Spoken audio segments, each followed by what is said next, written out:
Welcome to the Deep Dive. Today we're going to be looking at legal complaints in California.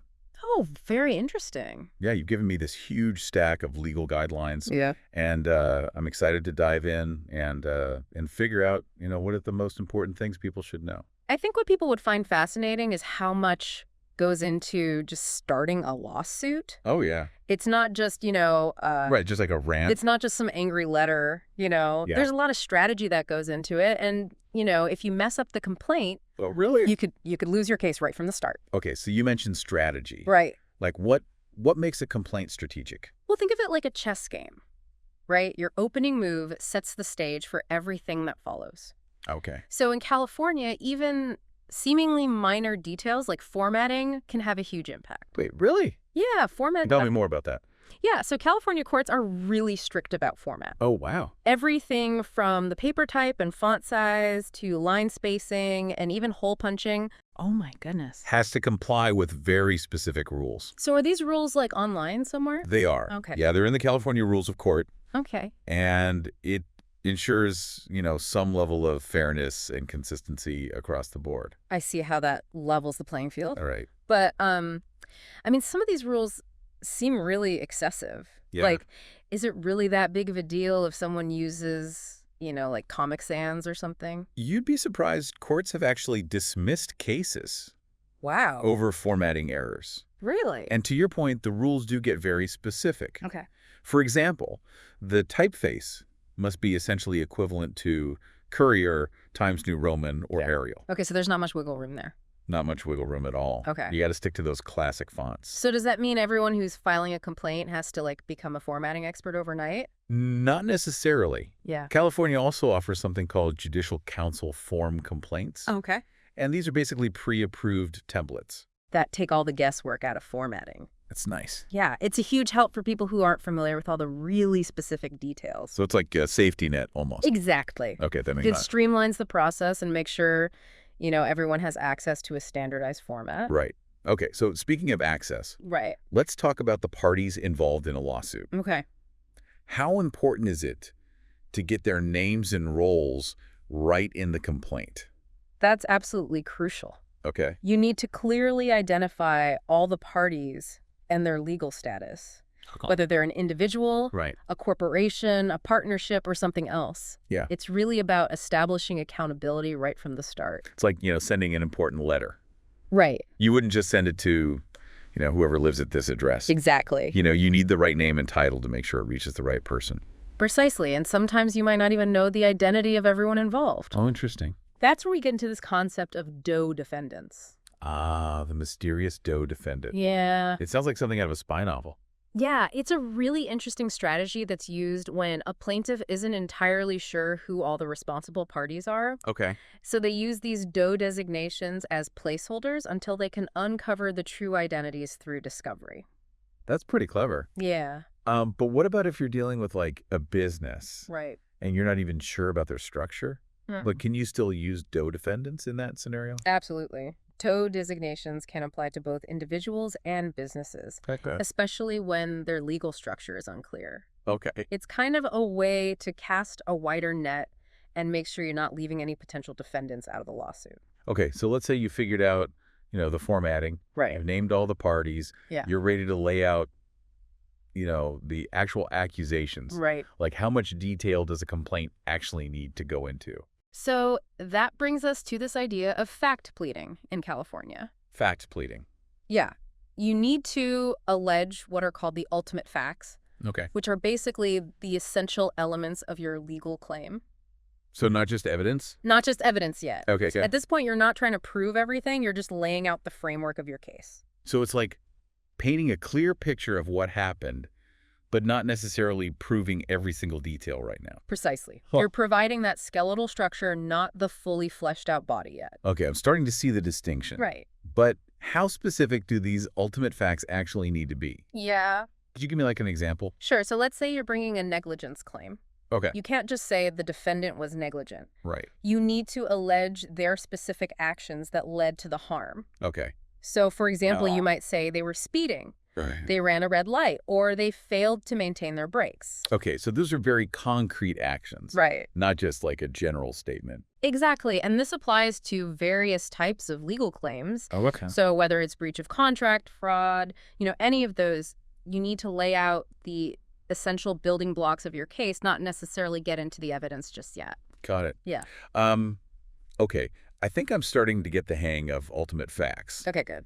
But are there ever situations where you need to provide even more detail than that? Yes, absolutely. Okay. Fraud claims are a prime example. Okay. In these cases, you need to provide very specific details about the alleged misrepresentations.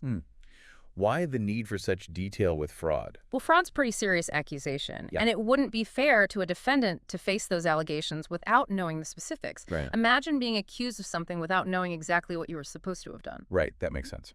So that's why we have this heightened pleading standard Okay. for fraud. So can you give me an example of the kind of detail that might be required in a fraud case? Sure. Let's say you're alleging that someone made false statements to induce you into a contract. Okay. You'd need to specify exactly what those statements were, when and where they were made, Oh, wow. and how you relied on them to your detriment. So it's not enough to just say like, oh, they lied to me. No, you have to really paint a very specific picture Gotcha. of the deception. Okay.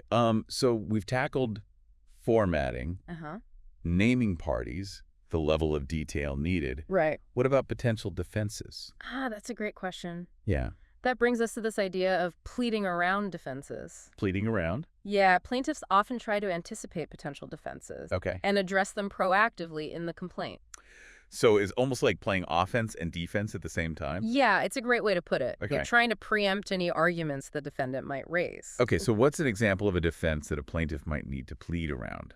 Well, one very common defense is the statute of limitations, Right. which basically sets a time limit for filing a lawsuit. Right. So if it looks like the statute of limitations might have expired, Mm-hmm. the plaintiff has to address that head-on in the complaint. So they basically need to explain like why their lawsuit is still timely, Exactly. even though it might seem like they've waited too long. Exactly. For example, if you have a case involving latent injuries where the harm doesn't become apparent until much later, Okay. the plaintiff would need to explain why they couldn't have reasonably discovered the injury. Within the usual time frame. Yeah, within that time frame. Okay, so it's almost like a delicate balance. It is. You have to anticipate these potential roadblocks Yeah. without revealing too much of your legal strategy. Exactly. It's a strategic dance. Okay. Yeah. Well, this has been incredibly insightful. Yeah. We've covered so much ground already. I know we have. From formatting and naming parties Right. to alleging these ultimate facts Yeah. and strategically addressing potential defenses. It's a lot. Yeah. I'm eager to learn more about kind of that final piece of the puzzle, which I think is the prayer. Yeah, the prayer's where it gets really interesting. Yeah. It's where the plaintiff lays out exactly what they want from the court. Okay, so that's where we get into like the specifics of the remedies they're seeking. Exactly. Think of it as their wish list for a successful outcome.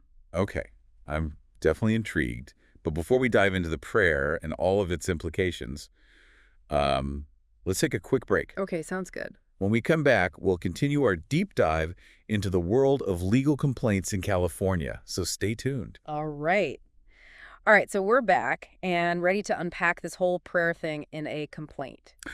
Yeah, I'm all ears. I got to say, I'm really curious about this part. Well, it's where the rubber meets the road in a lot of ways. Oh, okay. Because it's where the plaintiff lays out exactly what they're asking the court to do. So it's not just about, complaining about what happened. No, it's about what you want to happen next. Right. Okay. So they're asking for some kind of remedy or relief Exactly. for the harm they've suffered. Right. It's their wish list for a successful outcome. So I imagine there are different types of relief that a plaintiff can ask for. Oh, absolutely. There's a whole range of possibilities. Okay. Like what are some examples? Well, the most common one is monetary damages. Right. Money. Yeah, that's where the court orders the defendant to pay the plaintiff a certain sum.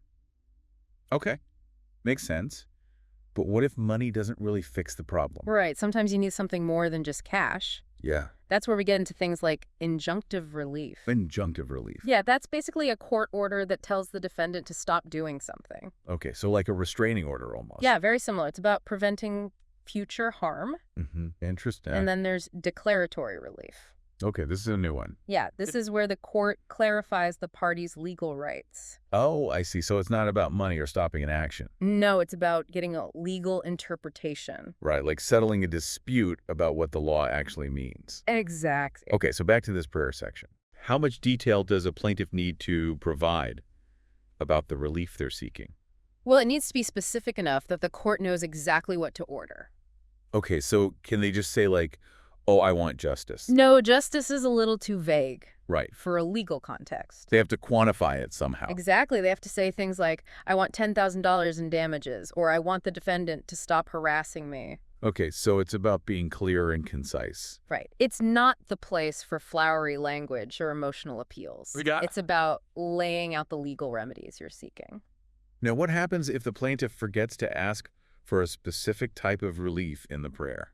That can be a problem. Oh, really? Yeah, they might not be able to get that relief later on, even if they deserve it. Wow, so it's almost like they're waiving their right to certain remedies. A way, yes. That's a pretty big deal. It is. So it's important to think carefully about all the potential remedies you might want. Right, and include them in the prayer. Exactly. Don't leave anything out. Okay, so we've talked about the different types of relief. Right. The level of detail needed in the prayer. Yeah.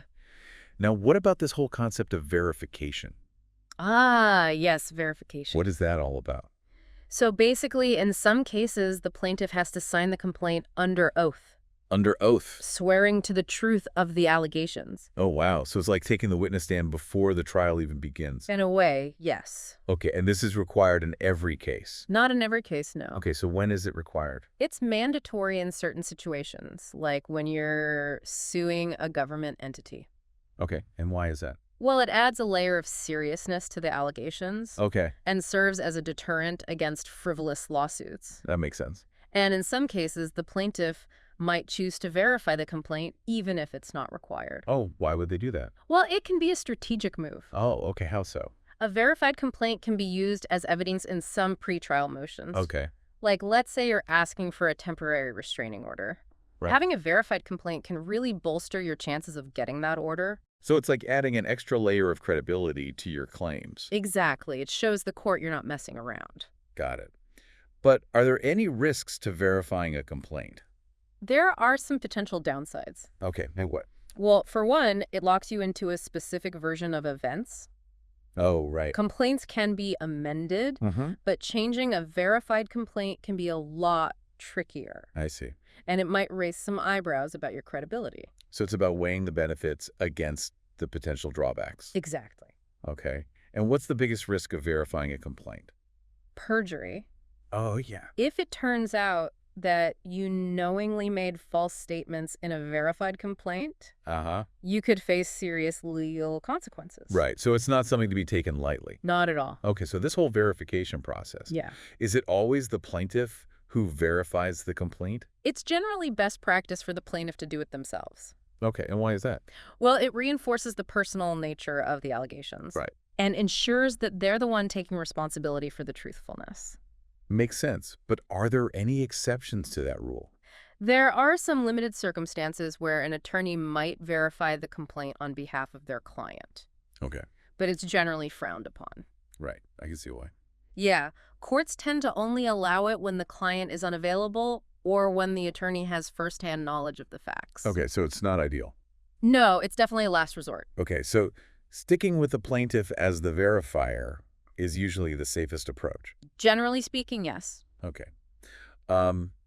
Now, are there any other kind of special rules or procedures that plaintiffs need to be aware of when it comes to their complaints? There are some specific scenarios where things get a little more complex. Okay. For example, if you're seeking punitive damages. Punitive damages. Yeah. What are those? Those are damages that are meant to punish the defendant, Okay. not just compensate the plaintiff. Okay. So it's a higher level of wrongdoing. So it's like they really messed up. Exact. And in those cases, you might need to get a court order before you can even include a request for punitive damages in your complaint. So it's not automatic? No, you have to convince the court that it's warranted. Okay, and how do you do that?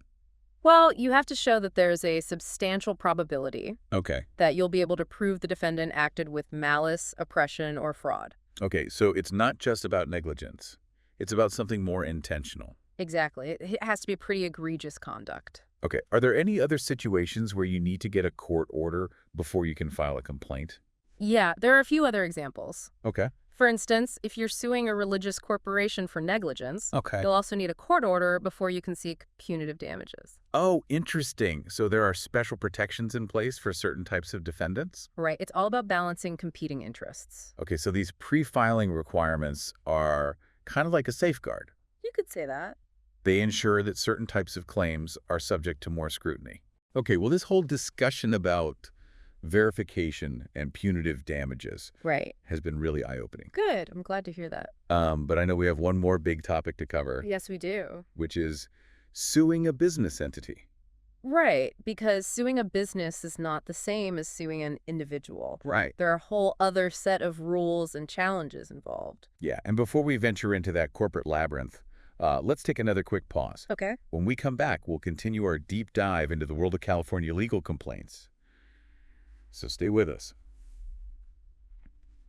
Okay, so we're back and ready to tackle this whole suing a business thing. Yeah, this is where things can get a little tricky. Okay, so what are some of the key differences between suing like an individual versus a business? Well, the biggest hurdle, I think, is figuring out the business's legal structure. Okay. Is it a corporation, Right. a partnership, an LLC, a sole proprietorship? Right. Each structure has its own rules about, liability and how they can be sued. So you really need to do your research up front.